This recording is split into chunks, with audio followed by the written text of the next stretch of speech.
Well, it's nice to see all of you on this chilly morning.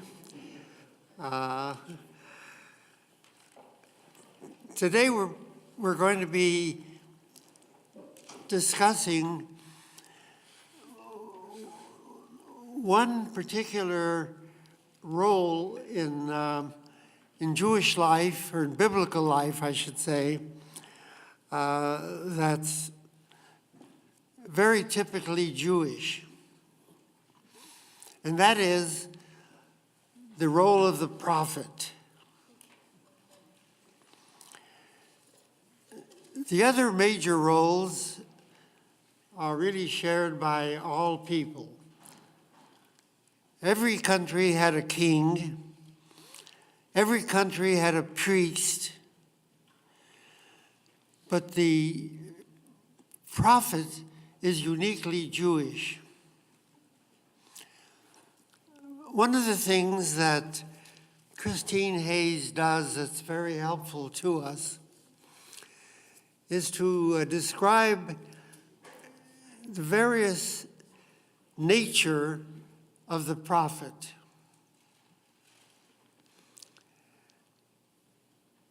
There are essentially three different kinds of prophets. Oh, thanks, Alma. I don't know if this is going to work. You bring it with you.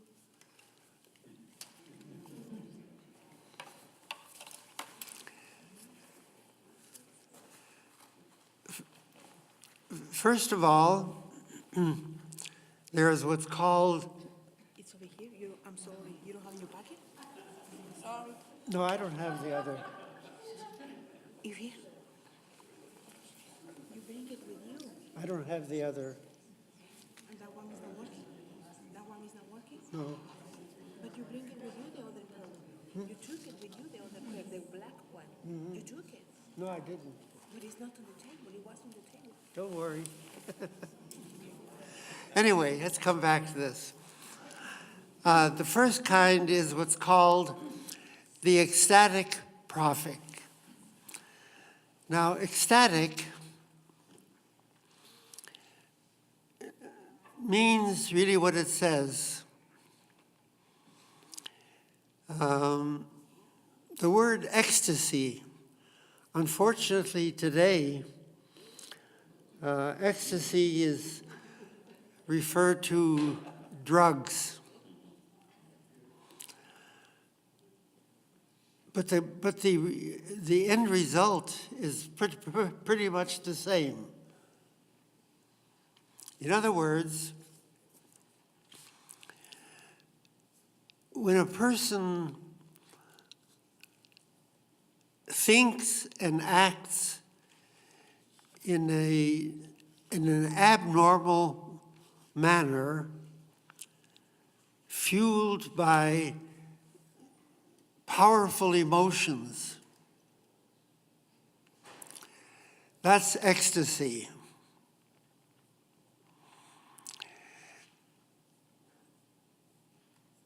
In other words, an ordinary person, or what seems to be an ordinary person, can be emotionally disturbed by having feelings that are overpowering. They may be feelings of love, feelings of anger, feelings of loneliness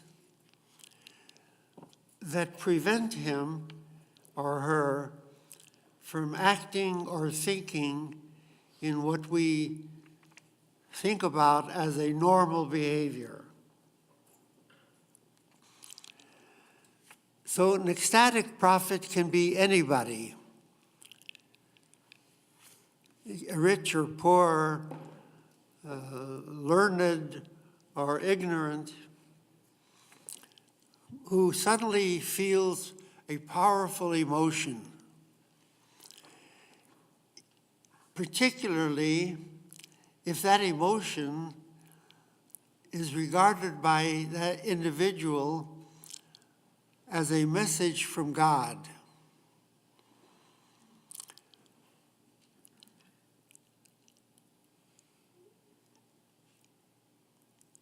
But that message is not well formulated.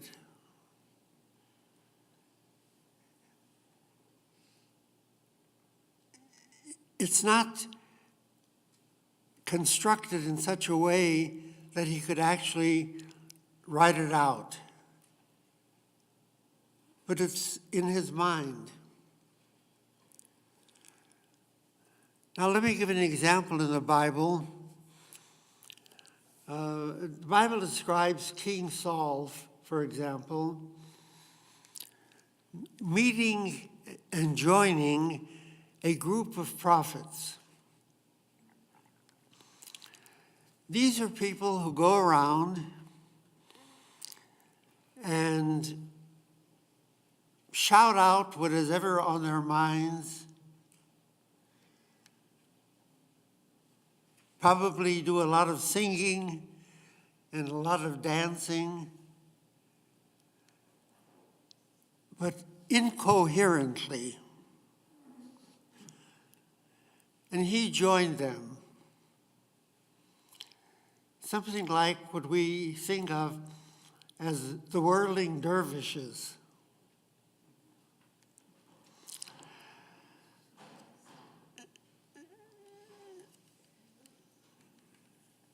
Now, that's a psychological phenomenon of prophecy. And then there are what she calls apostolic prophets. An apostle is somebody who brings a message. That message is coherent, it's focused, it's directed in order to influence the life of the society in which it is uttered. Now, one of the differences between the ecstatic and the apostolic prophet is sometimes referred to as the pre-literary and the literary prophets. In other words, it's a long or short, coherent message which is written down. People can read it. All the books of the prophets are the products of the literary prophets. The most famous ones being Isaiah, Jeremiah, Ezekiel, which are regular books. The pre-literary prophets are people like Elijah and Elisha, and there are no books of Elijah or books of Elisha. But both played an important role. Then there are what she calls the diviners. Diviners. Those are people who are trained to examine something that they can see and read in what they see predictions about the future. One of those forms are very popular today. People who read horoscopes.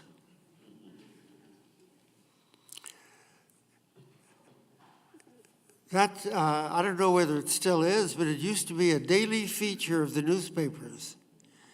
Everybody would read their daily horoscope, which simply means that depending on the position of the stars,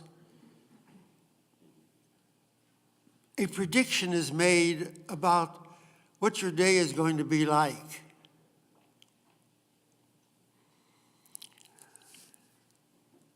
That's another form of prophecy. In ancient times, besides horoscopes, they used to examine the entrails of an animal, which would be somewhat similar to reading palms.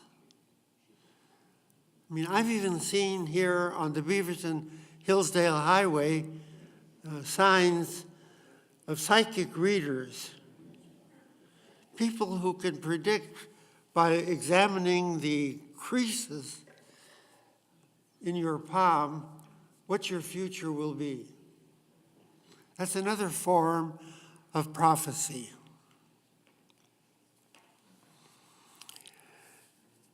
Everybody in the ancient world believed in prophecy in one form or another.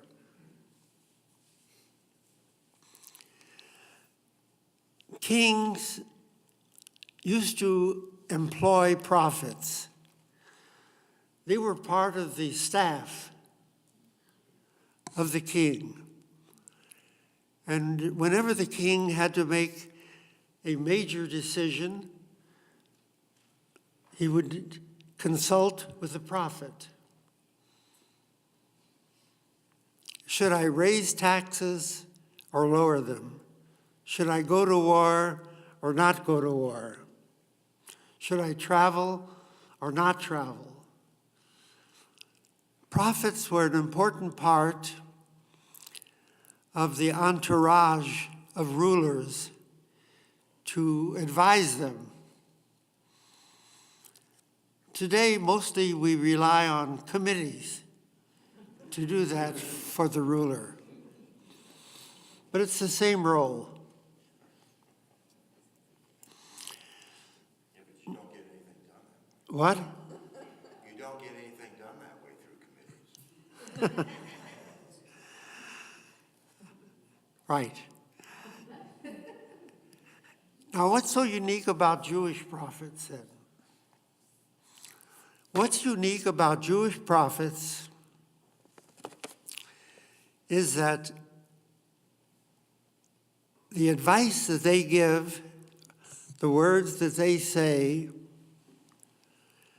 are related to the concept of morals and ethics and justice.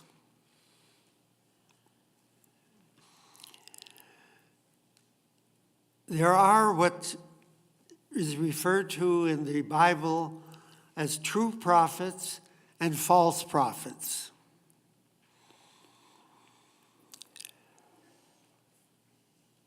The fact is that anybody can claim to be a prophet.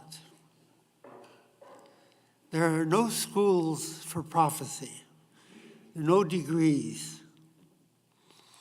Anybody here can stand up and prophesy. You don't have to have smicha, ordination, to be a prophet. So if anybody can become a prophet, how can you tell the difference between a true prophet and a false prophet?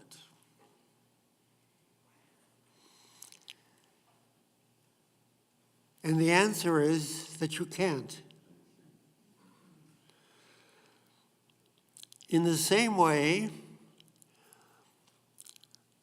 I just recently was reading on, not reading, but watching on the news sports stories about the Super Bowl.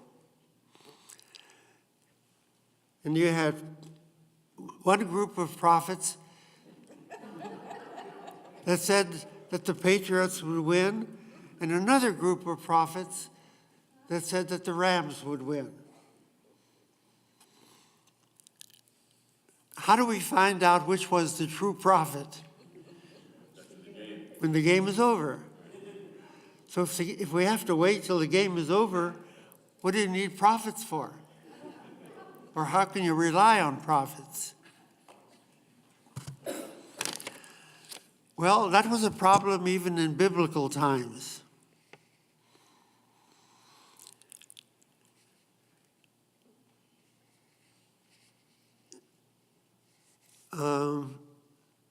It's not only true of prophecy, but it's true of judges.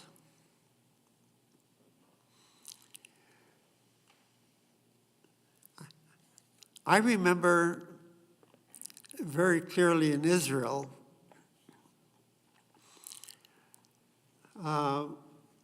when you had to go to a judge, a religious judge, to make a decision in a case, there were rabbis in Israel who were noted to be very strict, and other rabbis who were noted to be very liberal. So if you were able, you would go to the rabbi that would more likely decide cases the way you want the case to be decided. One of the big issues in American political life today is the selection of justices for the Supreme Court. It's not an issue of selecting someone who is knowledgeable in the law. It's primarily an issue of whether they are known to be conservative or liberal. And huge arguments over that issue. Same was true in the Bible. One group of prophets would advise one thing, another group the other, the opposite.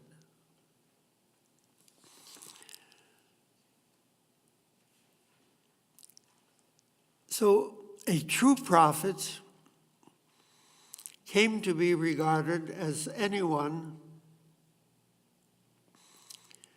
who argues according to the principles of the Torah, of the teachings of Yahweh. Because there were not only prophets, Jewish prophets of Yahweh, but there were Jewish prophets of Baal.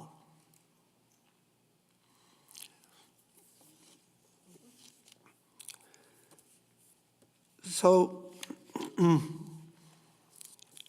one other aspect of prophecy, and we're going to read a little example of that.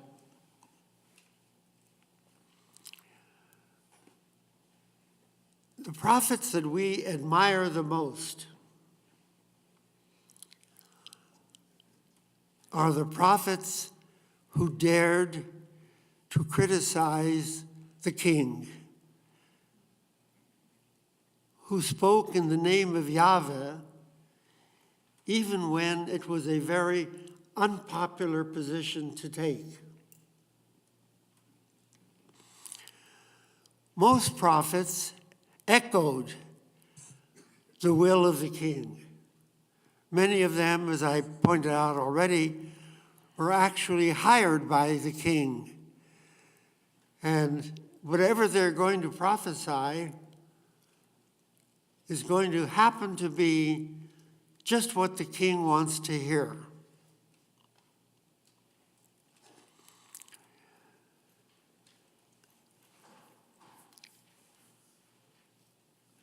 Just to give you an example, you take a look at Kings 1, chapter 22.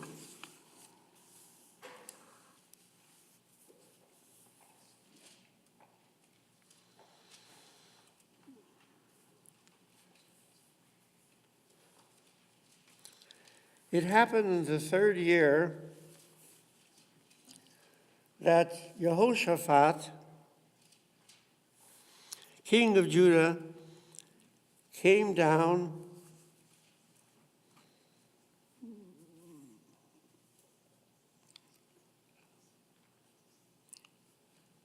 to the king of Israel. The king of Israel, remember we talked last week that there were times when Judah and Israel, the two kingdoms, were at war with each other, and sometimes they were cooperating with each other. So here there was a summit meeting of the two kings.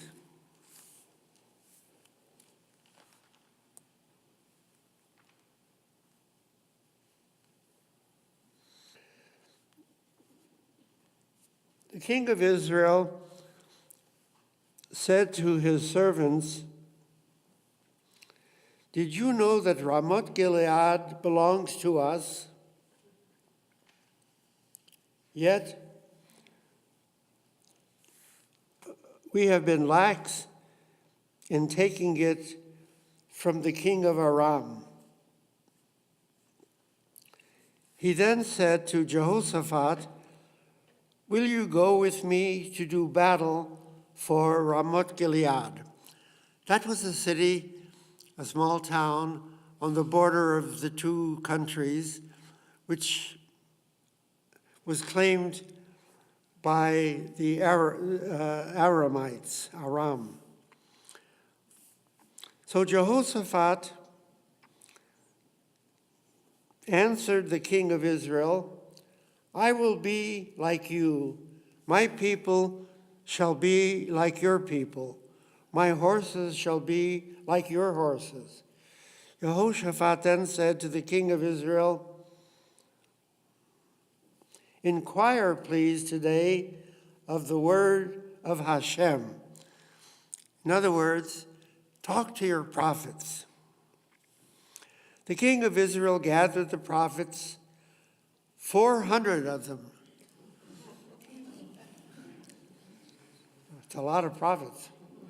And said to them, "Shall I go to war for Ramoth Gilead, or shall I refrain?" They answered, "Go up, for my Lord will deliver into the hand of the king."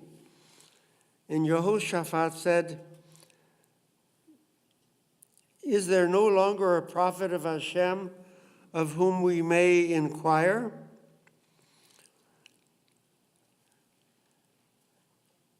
Besides the 400, anybody else? The king of Israel answered Jehoshaphat, "There is one more man through whom to inquire of Hashem. But I hate him, for he never prophesies good for me, only bad." That's a Michayahu. So Jehoshaphat said, "Let the king not speak that way." So the king of Israel summoned one officer and said, "Rush Michayahu here. I want to ask him too." So the king of Israel and Jehoshaphat, king of Judah, were sitting, each man on his throne, dressed in royal garb, at the threshing floor. It's a gateway of Samaria. It's up north. And all the prophets were prophesying before them. Zedekiah made himself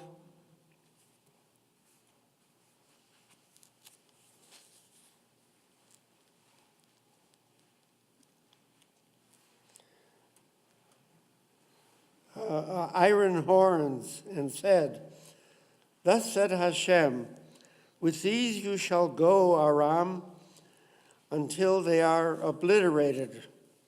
All the prophets were prophesying similarly, saying, "Go up to Ramoth Gilead in triumph, for Hashem will deliver it into the hands of the king." The messenger who had gone to summon Micaiah spoke to him, saying, "Behold, the words of the prophets are unanimously favorable towards the king. Please, let your words be like the words of one of them and speak favorably. Join the crowd. Don't be a lone wolf." That's the way prophets were viewed.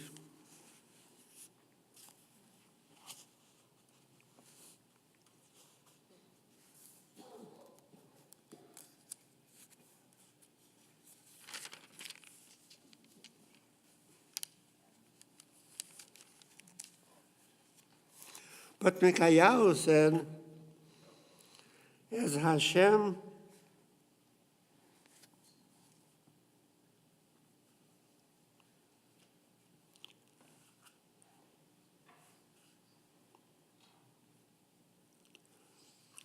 says, whatever Hashem says to me, that I shall speak. And he came to the king, and the king told to him, "Micaiah, should I go up to Ramoth Gilead, or do I not?" And he said to him, "Go up and triumph, for Hashem will deliver to you." The king that said to him, "I adjure you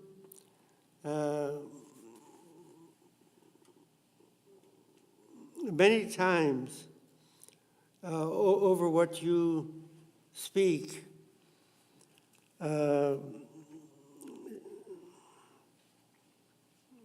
nothing but the truth in the name of Hashem." And Micaiah then said,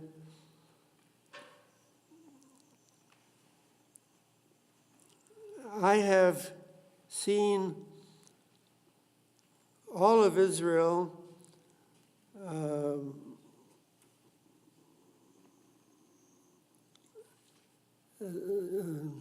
speaking of this matter like sheep that have no shepherd, and Hashem saying, please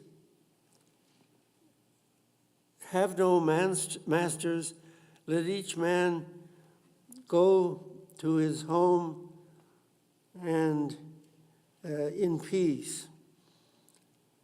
The king of Israel said to Jehoshaphat, "Did I not say to you that he would prophesy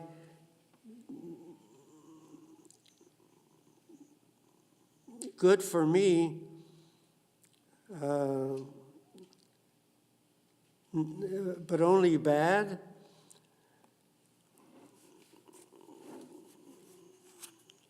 So Micaiah said further, "Therefore, indeed, to the sound of listen indeed to the sound of Hashem. I have seen Hashem sitting upon the throne with all of the head of Micaiah standing by him on the right." And Micaiah said, Who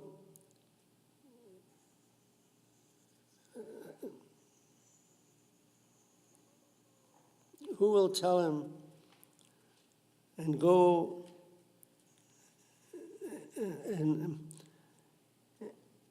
and go to war that he may fall in Ramoth Gilead? Thus one said, like that. And one said like that. Then the Spirit came from Hashem and stood before Hashem and said, I shall have him. And Hashem said,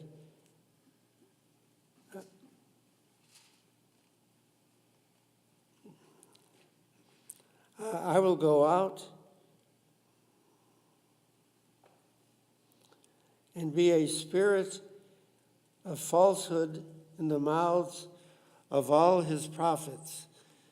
And Hashem said, you will hire them, and you will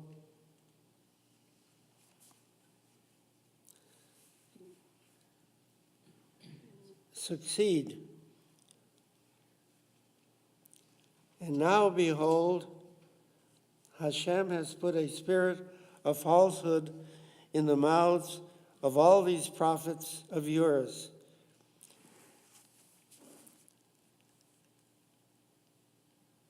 In other words, Micaiah said that God had deliberately placed a falsehood in the mouths of these prophets. Don't listen to them. I am telling you the truth. Do not go.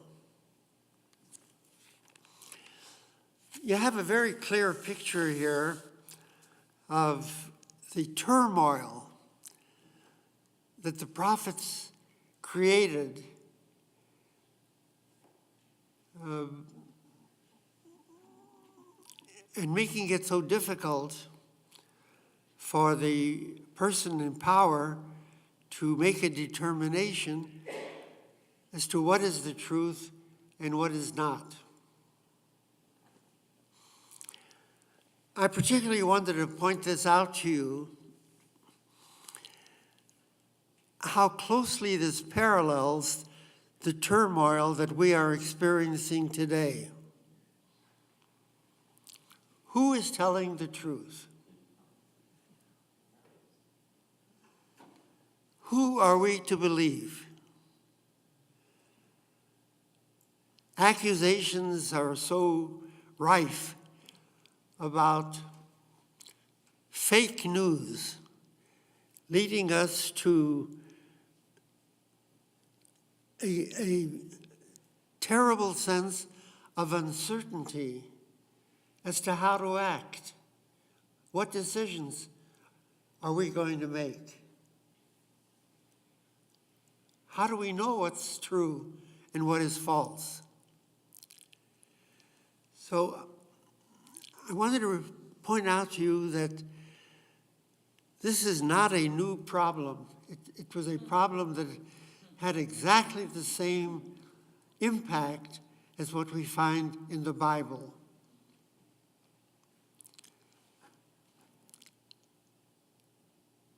Now, we're going to be discussing today primarily about the pre-literary prophets. And the most important of them being Elijah, that we're going to be discussing.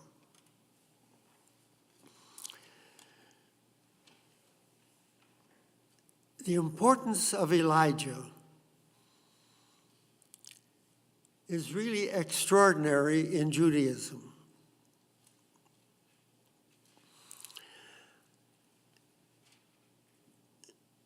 It's very difficult to explain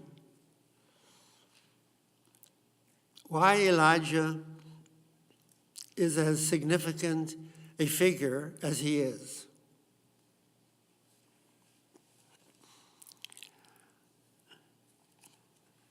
But I'm going to try to do that. First of all, let me point out to you how important Elijah is in Jewish life. In many ways, he's the most significant figure in all of Jewish life, including Moses even. In some ways, he's a recreation of Moses, as I'll point out. First of all, think about Elijah.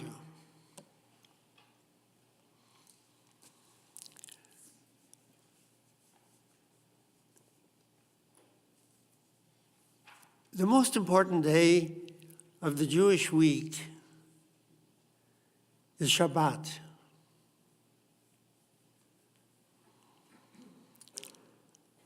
Elijah is the only individual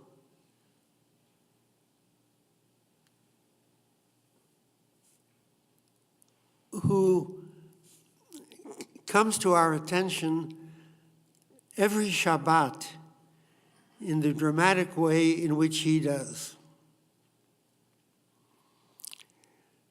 You don't find Moses talked about, you don't find Isaiah talked about, but you sing about Elijah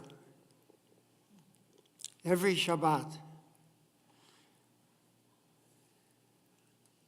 When Shabbat ends, we have Havdalah service. It's a very beautiful service of farewell to the Shabbat. And if I start singing, Eliyahu Hanavi, every Jew knows what I'm doing. It's a song about Elijah.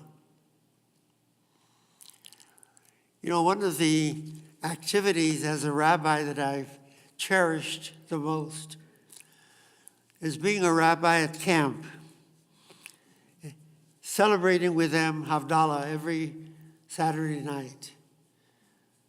We all gather in a circle, all of the children and the counselors by the lake, watching the sunset and singing Eliyahu Hanavi with our arms around each other's shoulders.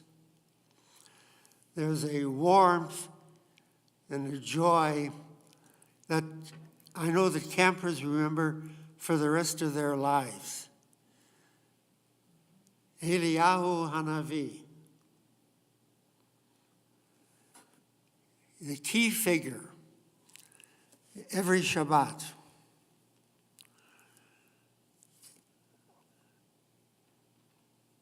Let's take the holiday of Passover. All kinds of wonderful things happen at the Passover Seder. But as children, we particularly remember that moment when we opened the door for Elijah. And we know that on the table there is a cup of Elijah filled with wine.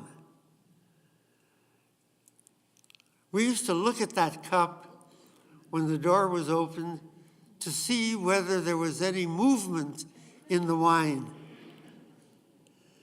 And we welcome Elijah into our homes.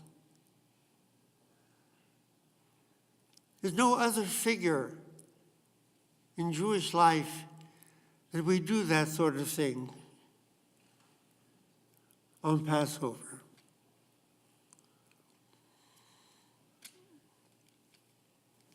Let's take a Brit, the circumcision ceremony. When a Jewish male child of 8 days is ushered into Jewish life. Now, I'm not going to ask if anybody remembers their Brit, because I don't either, thank God. But it's a very great moment of entry into Judaism. And what do we have at every Brit? A chair of Elijah. special chair set aside for Elijah to be. And why do we have Elijah at the Brit Milah? So that Elijah will always be present to guard and to protect throughout life that individual. There are hundreds and hundreds of legends about Elijah appearing in all kinds of disguises whenever people are in trouble to help solve their problems.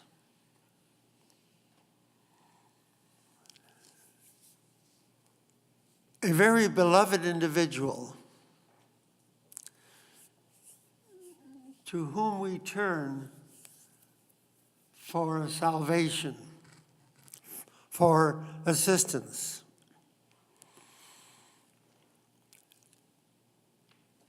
Now,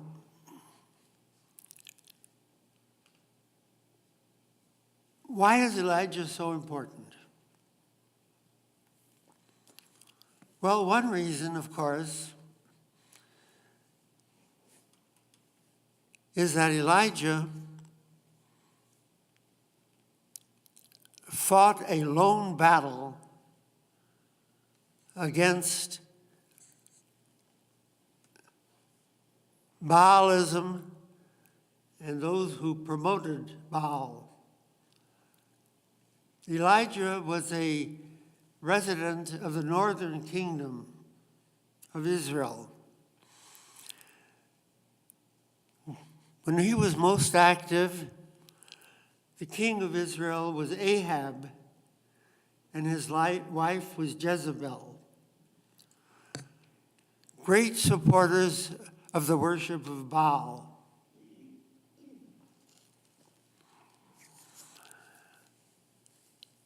Well, the Bible tells one of the most striking stories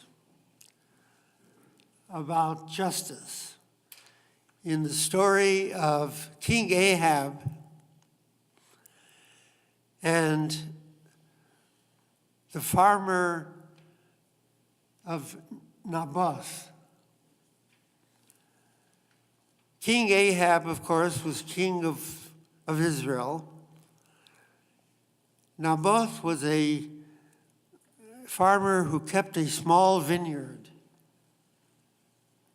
which was near the capital. And the king would see the vineyard, and it always looked so beautiful and attractive, and he could hardly restrain himself from taking over the vineyard and the grapes. And Jezebel noticed his mood at that time, and she said, why don't you just take it over? You're king. So he said to her, Jezebel, even a king has certain restrictions. That vineyard belongs to a man, and I can't just take it over from him without a good reason. So Jezebel said, well, I can think of a good reason. And he said, yes, what, for example?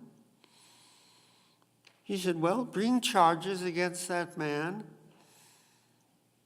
that he's a spy.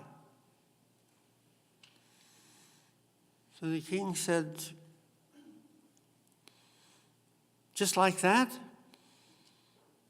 And she answers, just like that.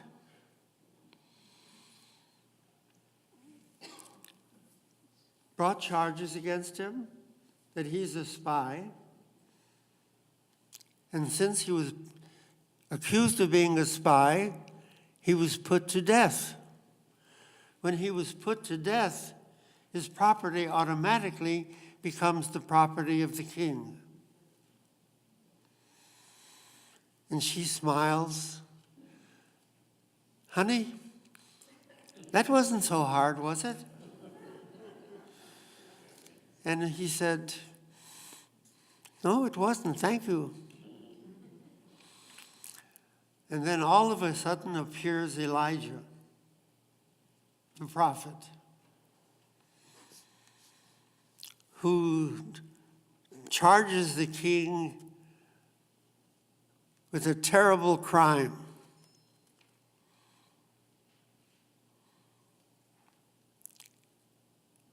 Not any different from the crime that Nathan charged King David when he arranged to have Uriah killed in battle, and taking over his wife, in this case, his property.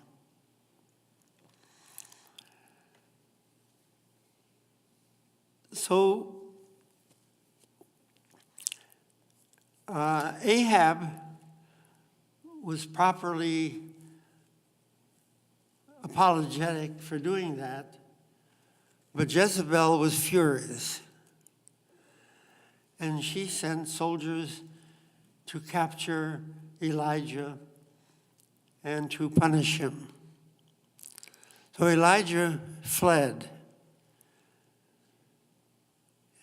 And of all things, according to the Bible, he flees to Mount Sinai. And that's where he hears the voice of God in this wonderful story.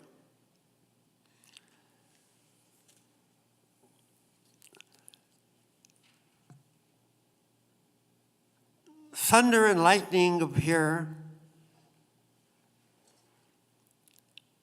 but Elijah says that's not the voice of God.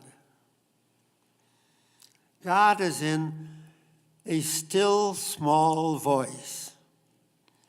God is in the heart.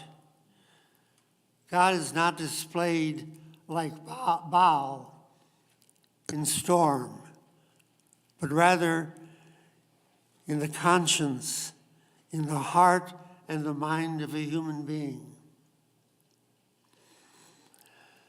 So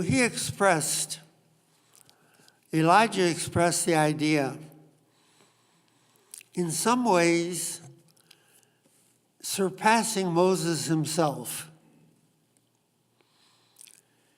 You remember that at Sinai, when Moses received the Ten Commandments, that phenomenon was accompanied by lightning and thunder, by a great, powerful voice. I am the Lord your God, who brought you out of Egypt.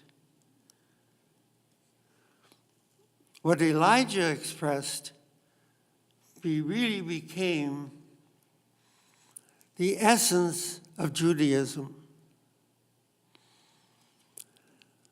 We don't hear the voice of God in storms. We don't hear the voice of God in earthquakes. We hear the voice of God in our own minds, in our own thoughts, in what he called a still small voice. If for no other reason, Elijah imprinted himself on the mind of the Jew, who adopted his view of a relationship with God.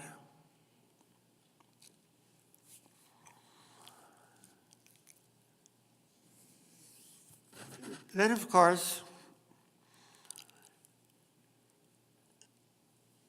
the coming of Elijah never died. In the Bible, he ascends to heaven on a chariot of fire. And he remains in heaven alive and well. But Judaism developed the notion that one day the Messiah would come and perform all of the miracles that we ascribe to the Messiah.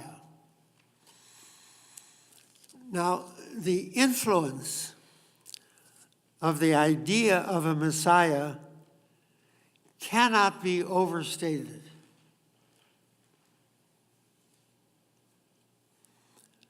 The whole theology of Christianity is based on that idea. That Jesus would return to the world in the second coming of the Messiah. That he came, he sacrificed himself for humanity, went back to heaven, and will come back eventually to earth to bring salvation to mankind. Now, the impact of the Christian world is to this day so overwhelming.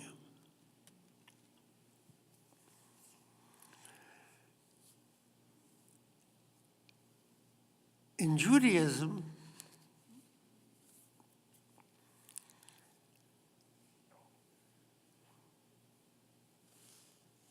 they attach the concept, indeed the Messiah will come. But to announce the coming of the Messiah, there have to be a return of Elijah to proclaim the coming of the Messiah. What Judaism did was to inextricably join the notion of Mashiach, of the Messiah, with the notion of Elijah.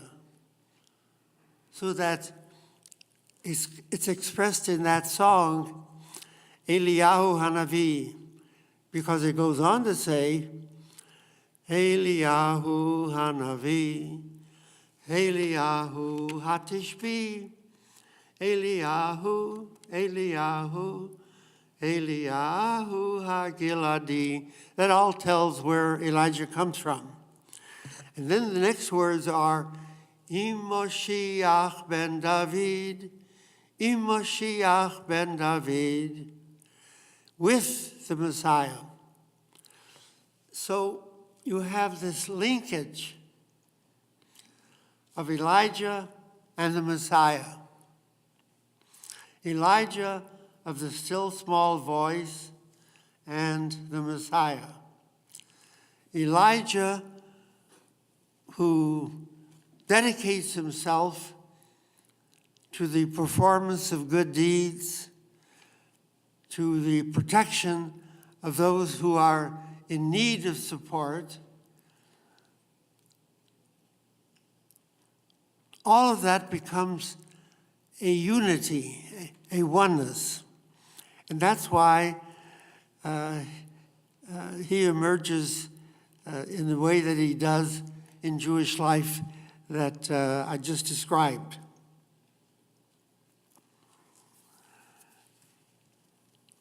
Now,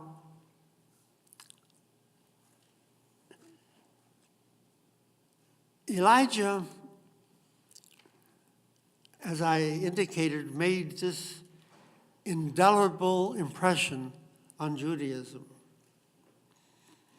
And in a sense, all the prophets that came later that we are going to be discussing derived their authority from Elijah.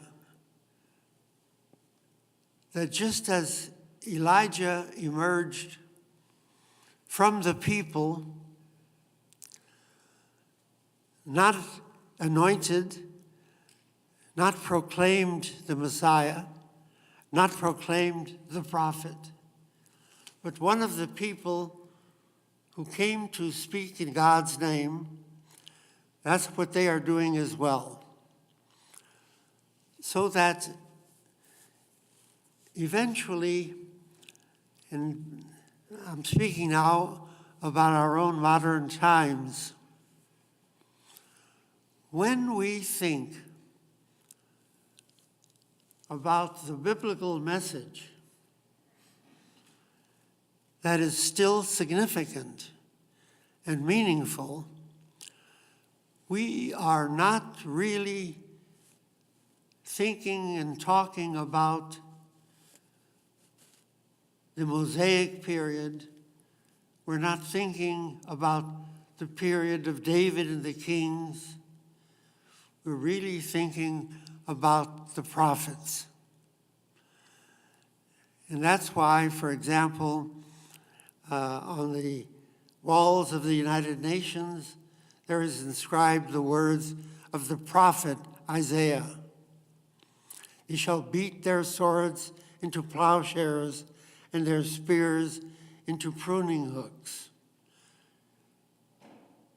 The day of the Messiah is the day of peace, the day when humanity will join together in a common concern, every individual for the other. That represents to us the message of the Bible, which are the prophets. So we're going to be talking now for a number of weeks about great prophets. Starting out next week with the prophet Amos, the very first literary prophet, and what his message was. By the way, a number of people in the class have asked me, they actually asked me very nicely, when is this class going to end?